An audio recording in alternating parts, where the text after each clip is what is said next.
الخوذ وانواع الخوذ واسعار الخوذ وحاجات كتير قوي هنعرفها عن الخوذ النهارده، سواء مثلا انواع الشركات المختلفه في السوق من الخوذ اللي موجوده، ولو انت مثلا محتاج تجيب خوذه ممكن تجيب خوذه هاف او خوذه فول فيس او خوذه بين الاثنين اللي هي الخوذه الموديلر، وهي حاجات كتير قوي مهمه جدا هنعرفها في الفيديو النهارده. فمن غير كلام كتير خلينا نخش في الموضوع على طول. ايه الاخبار يا شباب؟ الحمد لله مؤخرا اخر سنه او اخر سنتين في مصر هنا ثقافه الخوذ وثقافه السيفتي بدات تنتشر بشكل عام، والناس بدات تتجه الاتجاه ده، ودي حاجه كويسه الحمد لله. والنهارده هكلمك انت لو عايز مثلا تشتري خوذه هاف مثلا تشتريها امتى، عايز تشتري خوذه فول فيس او عايز اي حاجه في الموضوع نتكلم كده مع بعض التريكات كده، عشان لو انت ناوي تنزل تشتري خوذه في وقت قريب تبقى عارف دماغك رايحه لفين وايه احتياجاتك من الموضوع. وطبعا لو انت معاك مبلغ معين ممكن يجيب لك ايه من انواع الخوذ. فخلينا اول نفرق كده بين انواع الخوذ الثلاثه اللي زي ما قلت لك في اول الفيديو. اول حاجه في خوذه هاف، في خوذه فول فيس، وفي خوذه الموديلر. اول حاجه اللي هي الخوذه الهاف اللي هي ما بتغطيش الوش كله او بتغطي بس منطقه الوش الامامي بالراس بالجمجمه الخلفيه، لكن ما بتغطيش منطقه الدقن والجزء اللي من تحت ده كله، بيدخل لك هواء وبيبقى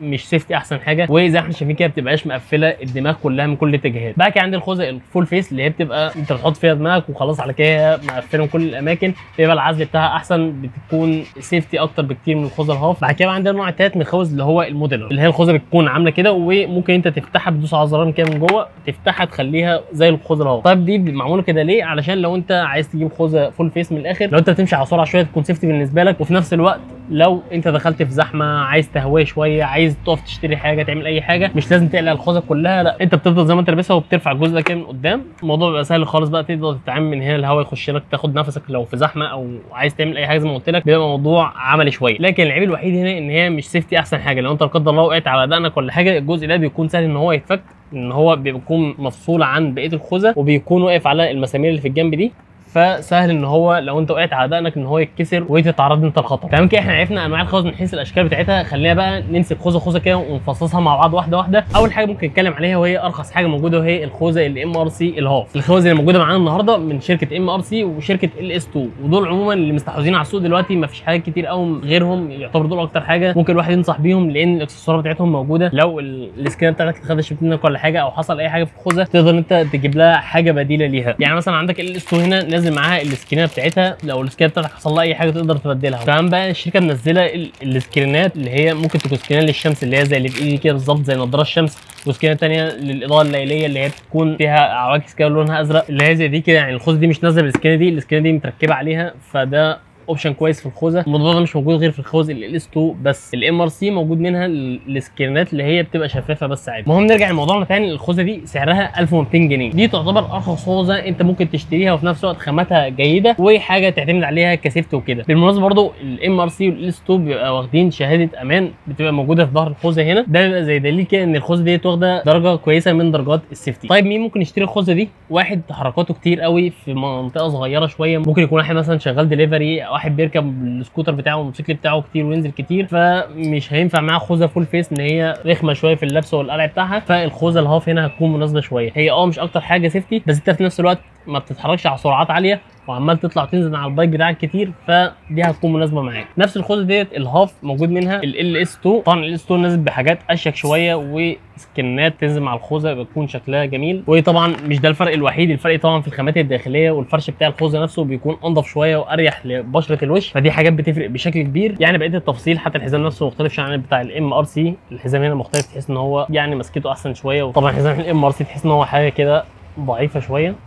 سعر الخوذه ال اس 2 الهاف 1600 جنيه. طيب وبما اننا بنتكلم عن زياده الاسعار، فانا دلوقتي بتكلم عن الخوذ ديت وانا في معرض بايكر بويز هيعمل خصم للناس اللي هتيجي عن طريق الفيديو ده. الخصم ده عباره عن ان الاسبوع اللي احنا فيه دلوقتي حالا الاسعار هتغلى، يعني هو خلاص الاسعار اوريدي غليت، بس العرض اللي هيقدمه للناس ان اللي هيجي خلال الاسبوع دوت هيفضل مثبت السعر. طيب الاسعار غليت خلاص وانت شفت الفيديو ده متاخر، هتيجي برده وهتاخد خصم 5% على اسعار الخوذ، ودي حاجه انا عاملها للناس والله مش مستفاد منها بحاجه خالص، علشان بس انا مش بعمل دعايه للمكان ان انا هاخد فلوس من ورا الموضوع او حاجه معينه من ورا الموضوع، لا انت هتيجي تاخد خصم على الخوذه عشان بس ندعم الناس ان هي تلبس سيفتي اكتر الفتره اللي جايه. تعالى هنا المعرض وقول له ان انت متابع قناه موتور او تبع موسع، وهتاخد خصم 5% على الخوذه ما تستقلش طبعا 5% ديت مبلغ كويس اللي هو 200 جنيه وانت طالع تقريبا. نخش بقى على الخوذه الفول فيس من LS2. زي ما احنا شايفين كده LS2 بتنزل بالخوذه بتاعتها بسكنات قويه جدا وشكلها رياضي جدا وبيكون شكلها انسيابي، والموديل دوت من الخوذ اسمه الخوذه الرابد. طبعا الخوذه هنا بتنزل بفتحات تهويه علشان تهوى عليك وانت ماشي على الطريق، المفروض ان هي بتدخل هواء بس بيكون بسيط شويه مش اقوى حاجه يعني.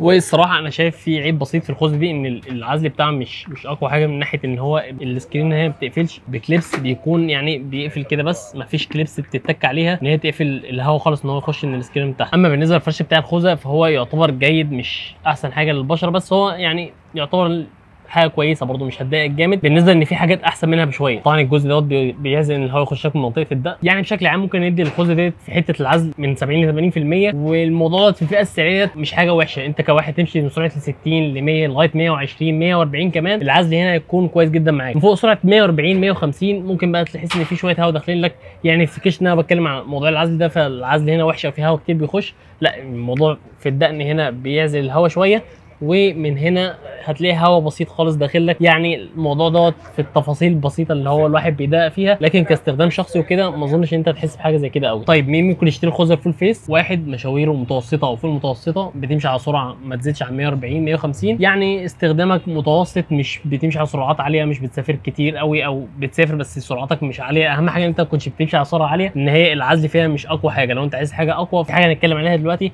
العزل فيها احسن شويه. في حاجات ثانيه عموما بتكون اعلى في العزل شويه، بيوصل ل 90 و95%، بس بيكون اسعارها اغلى شويه. احنا بنتكلم دلوقتي عن الحاجات المتوفره في السوق ممكن تلاقيها عند اي حد بيبيع خوذ ولا حاجه، ده اللي احنا بنتكلم عليه النهارده. طيب بعد كده عندنا الخوذ الموديلر من MRC. MRC مش للاسف مش منزله خوذ فول فيس بس، اللي هي منزله هاف وموديلر على طول، مفيش حاجه فول فيس من MRC. برضه MRC منزله خوذ في الموديلر فيها سكنات كويسه زي ما احنا شايفين كده، في انجري بيردز هنا عشان تفتح الخوذه ترفعها بتدوس على الزرار ده وترفعها كده. طبعا الخوذه دي نازل معاها نضاره شمس، ويعني التقفيل بتاع الخوذه برضه مش وحش، حاجه كويسه زي ما احنا شايفين كده، التقفيل بتاع الخوذه كويس. اما بالنسبه للفرش الداخلي فهو يعني ما اعرفش، حاسس ان هو انعم شويه من بتاع LS2 الفول فيس، لكن فيها نقطه سيئه جدا الصراحه انا شايفها، وهي ان مفيش حاجه تعزل الهواء منطقه الدق، المنطقه دي كافيه انها تدخل لك كميه هواء مش طبيعيه. اما بقى بالنسبه للخوذه الموديلر من LS2 فهي نازله احسن شويه من بتاعه MRC، احسن شويتين ثلاثه في كذا حاجه هنتكلم عليها دلوقتي. اول حاجه طبعا العزل بتاع منطقه الدق ان هو ما بيدخلش هواء من تحت، فدي نقطه ضعف قويه جدا في اي خوذه لو هي مش موجوده، لان المنطقه دي لو بتدخل لك هواء هتضايقك جامد. برضو نفس الكلام هنا، ترفع الزرار ده في نضاره شمس. يعني بشكل عام هتحس ان LS2 بريميوم شويه عن MRC، تحس ان التفاصيل فيها اقوى شويه. الفرش الداخلي بتاع الخوذه افضل بكتير من MRC والLS2 الفول فيس. الفرش الداخلي في LS2 الموديلر افضل من LS2 الفول فيس والMRC. انا عارف انت اتلخبطت بس تحاول تركز معايا. طبعا في نقطه مهمه جدا عايز اقول لك عليها، ان الفرش ده بتاع الخوذه بيتشال بيتفك خاص بكليبسات، وممكن تاخده تغسله وتركبه تاني زي كده بالظبط. دي كده بتبقى مكان الكليبسه.